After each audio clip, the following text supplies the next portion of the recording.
Question number 2, Melissa Lee. Thank you, Mr. Speaker. My question is to the Minister of Finance and asks, what steps has the government taken to move its books from an $18.4 billion deficit to surplus between 2011 and 2015, while still supporting New Zealand families? The Honourable Bill English. Well, Mr. Speaker, while money's been tight, we've focused on continuing to support New Zealand's families and making sure that every dollar we spend goes a long way. That's why we've been able to do things like extend paid parental leave from 14 to 18 weeks, extend free doctor's visits and prescriptions to children under 13, and raise benefit payments for families with children, which will occur on the 1st of April next year, while still moving the books from a large deficit to a round balance. Supplementary question. Supplementary question, Melissa Lee. To the Minister, what additional support has the government provided to superannuitant families in particular? The Honourable Bill English. Mr. Speaker, the payment for National Super is automatically indexed to a combination of the average wage and the Consumer Price Index.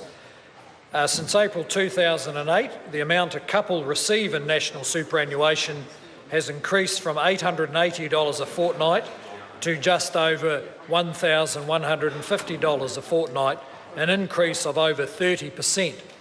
In that time, the cost of living has increased. In that time, the cost of living has increased by around 15%. So superannuitants have payments increased at twice the rate of inflation since 2008. We are committed to keeping the retirement age at 65 and ensuring that National Super keeps pace with the average wage. Well, it's good to see over the weekend the Labor Party adopting our policy. Supplementary question, Melissa Lee. Thank you. To the Minister, how has the government been supporting families to get better jobs and earn higher incomes? The Honourable Bill English. Well, Mr. Speaker, of course, the job is never done on better jobs and higher incomes, but the average annual wage is now $57,300.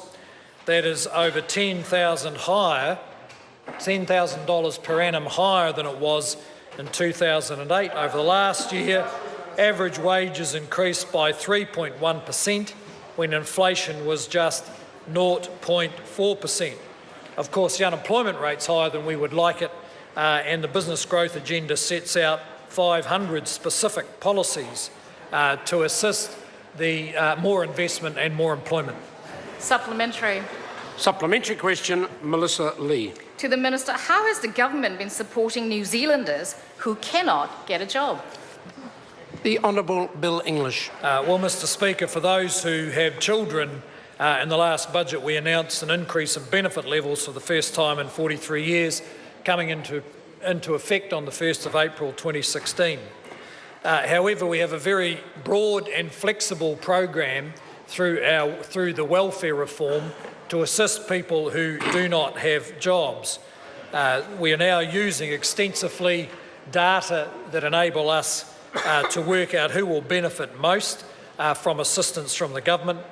And we've been targeting particular groups such as single-teen parents and those who have some disabilities, either of a mental or physical nature, to assist them get ready to be able to take jobs.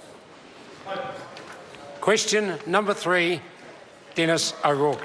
Thank you, Mr. Speaker.